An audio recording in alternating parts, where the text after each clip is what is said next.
Olá, seja bem-vindo ao Pré-Veste UEA. Sou o professor Maxi Rodrigues, teu professor de filosofia, teu professor de sociologia. Bem, eu sou do sexo masculino, tenho 54 anos, tenho cabelos castanhos, olhos castanhos, né? Tenho estatura mediana. Hoje estou vestindo uma camisa amarela, uma calça cinza e um par de tênis cor de vinho. Estou bem colorido hoje, né?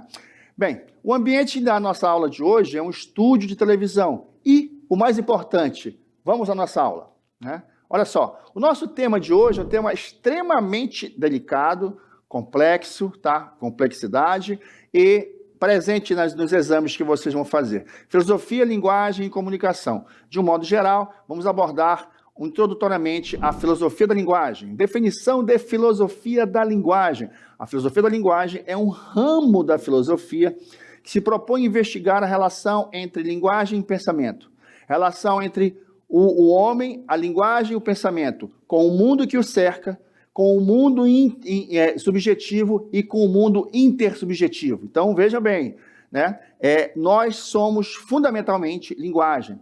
Aquilo que você expressa, né, não, com o seu sentimento, aquilo que você expressa de maneira racional, aquilo que você expressa de maneira artística, tudo isso faz parte da tua composição de linguagem, da tua relação com o mundo e o que tu tens a mostrar efetivamente. Então, preste atenção, a linguagem é esse grande elemento que nos faz nos apresentar no mundo. Então, vem alguns conceitos importantes para a gente trabalhar a filosofia da linguagem. Significado. O que vem a ser significado, Max? Bem, significado é o conteúdo, efetivamente, daquilo que você está representando através da linguagem, né? Por exemplo, quando eu falo, não vou falar em casa, vou falar em lar, né? Lar, que é a tua casa, especificamente, né? Então, quando eu digo a palavra lar, eu estou emitindo uma palavra. Eu estou representando a tua casa por uma palavra, mas, simultaneamente, tu podes pensar, por exemplo, na casa que você mora, na porta, na sala, nas pessoas que convivem ali dentro, com os animais. Então, o significado é aquilo que dá sentido a essa representação que eu chamei de lar. Um outro conceito interessante, chamado signo. Esse conceito é muito interessante e existe um linguista, filósofo, importante, chamado Ferdinand Saussure, que escreveu uma obra chamada Curso Geral de Linguística. Essa obra fundamental vai nos trazer alguns elementos decisivos para compreender, inclusive, a filosofia da linguagem. E esta obra tem, um dentre os conceitos, está o conceito de signo. Segundo as palavras do próprio Ferdinand Saussure, o signo é quando uma coisa está dentro da outra coisa. Né? O que quer dizer isso, Max? Ainda há pouco eu te falei o conceito de significado. Agora nós vamos introduzir um outro conceito de significante. É quando significante e significado se unem para apresentar e representar um determinado objeto, um determinado fenômeno que o mundo nos apresenta. Né? Então, por exemplo, de volta ao exemplo que eu te falei anteriormente. Quando eu falo lar, ou eu escrevo a palavra lar, por exemplo, ou eu desenho, por exemplo, um lar, eu estou usando o significante, eu estou representando o objeto, o fenômeno, o conteúdo através de uma palavra, através de uma fala, através de um desenho. Mas essa fala, esse desenho, essa escrita, por exemplo, tem um conteúdo, que é o significado, que é a tua casa especificamente. Então, o signo não tem nada a ver com horóscopo, tá? Não viaja não, presta atenção. Signo, nessa estrutura de conhecimento, nesse saber e nesta obra fenomenal, chamada Curso Geral de Linguística, do Ferdinand Saussure, o signo é essa relação entre o significante, ou seja, aquele elemento que representa o conteúdo, a matéria, efetivamente, e a matéria, né? É eu escrever a palavra lar, desenhar lar, falar a palavra lar e eu ter efetivamente um lar, eu pensar efetivamente um lar, eu viver efetivamente ali. É, como diz o filósofo Martin Heidegger, eu ter a minha casa, a casa do meu ser, né? Que no caso do Heidegger, ele vai dizer que o ser da linguagem é a poesia. E por último, a palavra, né? O que vem ser palavra é uma unidade de sentido, né? Uma unidade de sentido. Então, por exemplo, eu uso de volta o mesmo exemplo. Eu escrevo a palavra lar, é uma unidade de sentido, certo? Só essa palavra, ela remete a vários tipos de sentido. É o meu lar? É o lar de alguém? O que significa efetivamente isso? Então, a palavra é uma unidade de sentido, é uma unidade que dá significado, mas sozinha não. Ela sozinha, por si só, ela não tem sentido. Ela precisa de um conjunto de relações, de um conjunto de significados, de um conjunto de palavras, num determinado contexto cultural, histórico e cultural, para poder ter sentido, para poder dar sentido, para que o conjunto de signos se aliem, se organizem e representem efetivamente aquilo que o meu pensamento está com a intenção de demonstrar ao outro, de demonstrar ao mundo, tá? Então, vamos aqui algumas questões que são interessantes para a gente fomentar esse tipo de conversa, tá bom? Olha só, Unesp, texto 1. O filósofo é o amigo do conceito. Ele é o conceito em potência. A palavra potência quer dizer que possivelmente, tá? Quer dizer que a filosofia não é uma simples arte de formar, de inventar ou de fabricar conceitos, pois os conceitos não são necessariamente formas, achados ou produtos. A filosofia, mais rigorosamente, é a disciplina que consiste em criar conceitos. Gilles Deleuze, essa obra é fundamental para os estudantes de filosofia, né? Vamos lembrar ainda nesse primeiro trecho, nesse primeiro fragmento, que no Platão, velho Platão, né, da filosofia antiga, lá atrás, ele vai dizer que a filosofia cria conceitos.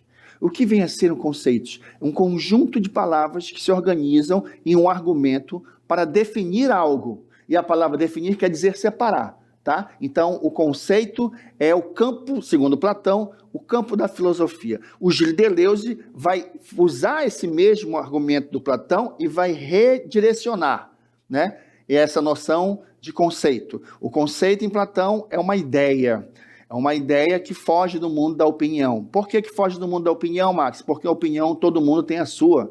Eu tenho a minha opinião, você tem a sua opinião. A opinião, ela é finita, a opinião muda, o conceito não. Tá? Então, tudo começa com Platão, que o Gilles Deleuze agora, vamos dizer, está reatualizando. Vamos ao segundo fragmento, texto 2.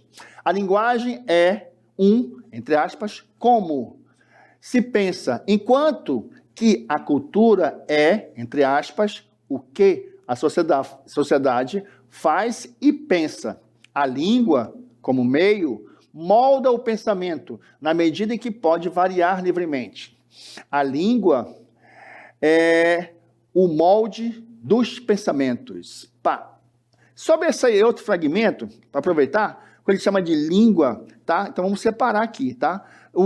Existe um semiólogo chamado Roland Barthes, que morre na década de 80, ele tem um livretinho chamado Semiótica, e tem uma passagem que ele chama de dialética, interessante, que ele vai dizer, olha, a língua é filha da fala, porque pela ordem, primeiro veio o desenho, depois veio a fala, depois veio a escrita, né? A língua é filho da fala, mas não existe a fala por fora da língua, né? Então, quando a gente diz a língua portuguesa, né, está falando de uma sociedade, ou várias sociedades, que falam, pensam, escrevem, se expressam através desta língua, tá? Vamos agora perguntar. Os textos levantam questões que permitem identificar uma característica importante da reflexão filosófica, qual seja que, letra A mutabilidade da linguagem amplia o conhecimento do mundo. Letra B, a cultura é constituída a partir da especulação teórica. Letra C, o conhecimento evolui a partir do desenvolvimento tecnológico. Letra D, a filosofia estabelece balizas e diretrizes do fazer científico. E a letra E, os conceitos são permanentes e derivados de verdades pré-estabelecidas. Veja bem, Esse tipo de questão é interessante porque ele está procurando o que há de comum entre os dois fragmentos. A única resposta competente, a letra A. A mutabilidade da linguagem amplia o conhecimento do mundo. Sim, por exemplo, antes do aparecimento do cinema, a compreensão de mundo que o homem tinha era uma.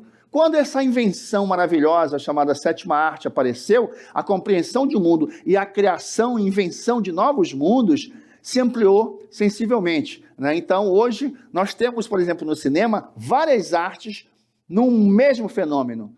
Várias artes contidas no mesmo fenômeno e representando vários mundos, tá? Então, a mutabilidade da linguagem amplia o conhecimento do mundo, sim. Quanto mais mutabilidade, mais apropriação nós teremos desse mundo. Vamos à questão número 2. Leia a afirmação do filósofo italiano Franco Berardi. Dinheiro e linguagem têm algo em comum. Não são nada, mas põem tudo em movimento. Não são nada mais que símbolos, convenções, flatus vocis, emissão de voz, mas têm o poder de persuadir seres humanos a agir, a trabalhar, a transformar coisas físicas. De acordo com o texto, é correto afirmar, está pedindo certo, preste atenção, tá? Vamos lá. O dinheiro e a linguagem estão presentes no mundo como elementos da realidade física. O texto não diz isso, né? Letra B. A linguagem e o dinheiro não passam de meras ilusões, estão, portanto, fora da realidade. A linguagem inventa a realidade e o dinheiro está no mundo da realidade, né?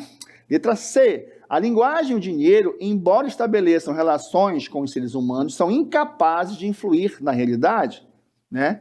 Uma coisa é o homem pobre, sem dinheiro, né? Como são os professores. A outra coisa são vocês, cheios de dinheiro. Olha como as nossas vidas são diferentes, né? E letra D, o dinheiro e a linguagem são elementos mais importantes da realidade física dos seres humanos. Mais importante não. Existem vários elementos da realidade física que também têm o seu valor, tanto quanto o dinheiro e a linguagem que expressa, todos os elementos que representam. E a letra E, a linguagem e o dinheiro, embora tenham uma realidade física, estabelecem as relações entre os seres humanos. Bem, entre as alternativas competentes, nós temos aqui a letra E. A linguagem e o dinheiro, embora não tenham uma realidade física, estabelecem relações entre os seres humanos. Interessante esse argumento, porque é o seguinte. Primeiro, o que é o dinheiro, né? O dinheiro é um elemento impessoal. Não tem sexo, não tem sexualidade, não tem time de futebol, não tem religião. Ele é uma convenção de uma sociedade, né? Que serve para quê? Para dinamizar as transações comerciais. Lembre lá nos primórdios, um dos elementos que favoreceram o surgimento da filosofia tem a ver com o aparecimento da moeda. Não a moeda como riqueza, mas a moeda como dinheiro, efetivamente, né? Um elemento impessoal que garante a comunicabilidade e as transações comerciais, Então, apesar de ser simbólico, ele materialmente interfere na vida. E a linguagem? A linguagem também.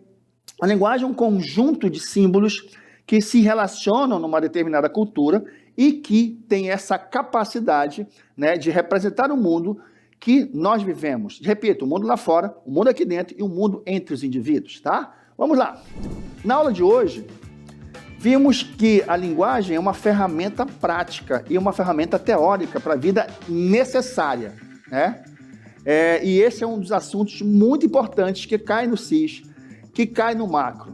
Então, peço a você, preste atenção, meu aluno, preste atenção, minha aluna, siga a gente, siga o Preveste UEA em todas as redes sociais e também agora na TV Encontro das Águas, tá? Porque o seu sucesso é o nosso sucesso. Até a próxima, se Deus quiser.